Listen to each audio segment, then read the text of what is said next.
I am AI avatar of CA Ratan Mundra.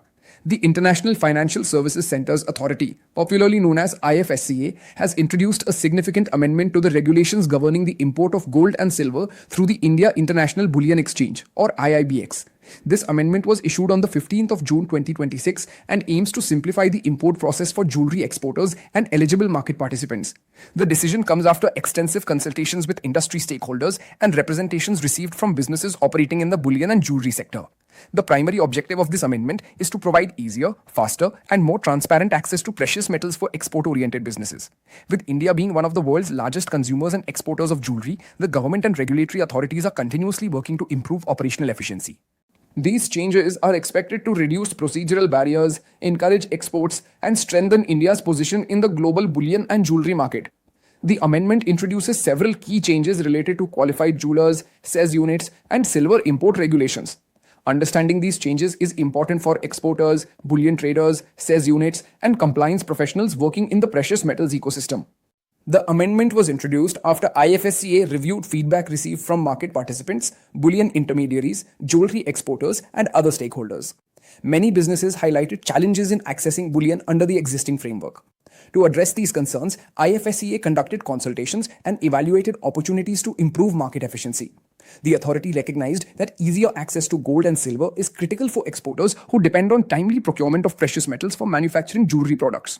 By simplifying eligibility requirements and expanding access, the amendment seeks to reduce compliance burdens while maintaining regulatory oversight. The revised framework is expected to improve liquidity within the bullion market and provide exporters with a more predictable procurement mechanism. In addition, transparent access to bullion through regulated exchanges like IIBX supports fair pricing and strengthens investor confidence. These measures align with India's broader vision of becoming a global hub for bullion trading and jewellery exports. The amendment demonstrates the regulator's commitment to creating a business-friendly environment while ensuring compliance with international standards and domestic regulations. One of the most important changes introduced by the amendment is the removal of the minimum net worth requirement for certain Special Economic Zone or SEZ units. Previously, businesses seeking notification as qualified jewelers had to meet specified financial criteria, including minimum net worth requirements.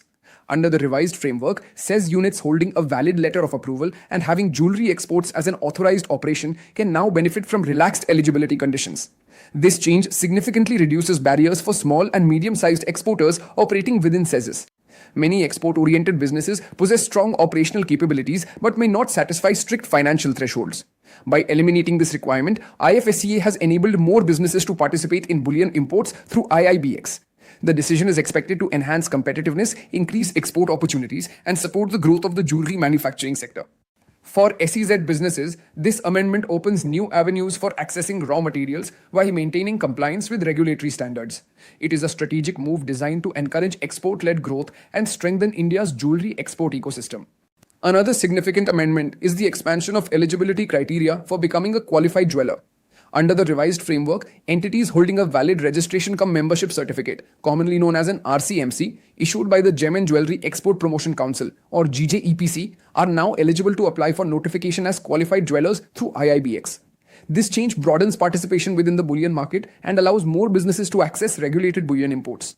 Earlier, only entities meeting specific eligibility requirements could apply for qualified jeweler status. By recognizing RCMC holders, IFSCA has acknowledged the importance of industry-recognized memberships and certifications. This will particularly benefit exporters and manufacturers already operating within the organized jewellery sector. The expanded eligibility framework encourages greater participation, enhances competition, and creates more opportunities for businesses engaged in jewellery exports. As a result, a larger number of genuine market participants can now access bullion through transparent and regulated channels, supporting both business growth and industry development. The amendment also addresses the import of silver bars under ITC/HS code 71069-221. According to the revised provisions, SEZ units holding a valid letter of approval and having jewellery export operations are eligible to import silver bars through IIBX without the need to be separately notified as qualified jewelers. This is a major facilitation measure for export-oriented units that require silver as a raw material for manufacturing jewellery and related products. By removing the additional requirement of obtaining qualified jeweler status, the process becomes more streamlined and efficient. Businesses can now focus on production and exports instead of spending additional time navigating procedural approvals. This amendment reflects IFSCA's intention to make bullion procurement easier by maintaining necessary regulatory controls. For SEZ exporters, this change can result in faster procurement cycles, improved inventory planning, and better operational efficiency. Overall, the revised rule enhances accessibility while supporting India's jewelry export ambitions. While certain eligibility requirements have been relaxed, IFSCA continues to ensure that only genuine jewelry exporters benefit from the framework. Under the revised provisions, eligible SEZ units must submit a certificate attested by a practicing chartered accountant, cost accountant, or company secretary. The certificate must confirm that at least 35% of the entity's annual turnover during the preceding 3 financial years and the current financial year relates to specified jewelry products under Chapter 71 of the ITC-HS classification. Additionally, the entity must demonstrate a minimum annual export turnover of 5 crore rupees from goods classified under ITC-HS code 7113 during each of the preceding 3 financial years. These conditions help verify the export-oriented nature of the applicant and ensure that benefits are directed towards genuine jewelry businesses. The certification mechanism provides regulatory assurance while allowing deserving exporters to access bullion imports more efficiently. The amendment further clarifies that certain eligibility conditions applicable to general entities will not apply in the same manner to eligible SEZ units engaged in jewelry exports. By distinguishing SEZ units from other market participants, IFSCA has introduced a more practical and sector-specific regulatory framework. This approach recognizes the unique nature of export-oriented operations within special economic zones. Instead of imposing identical requirements on all applicants, the revised framework considers operational realities and business models. Such differentiation helps reduce unnecessary compliance burdens while preserving regulatory integrity. Businesses can now better understand their obligations and assess eligibility more accurately.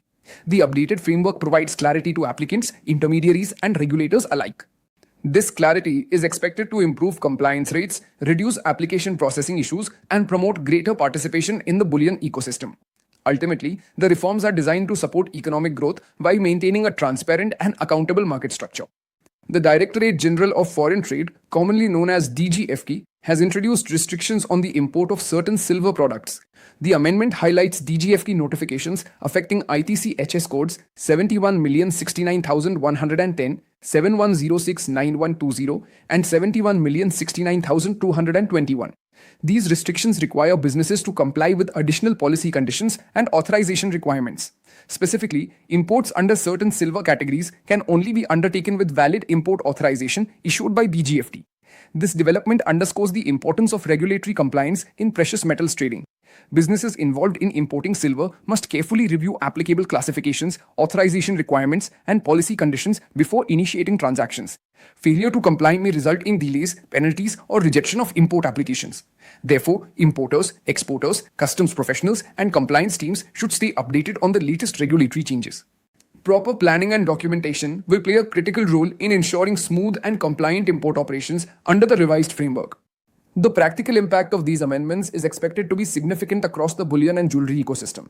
SEZ exporters will benefit from easier access to gold and silver through IIBX, while RCMC holders gain a new pathway to qualified jeweler status.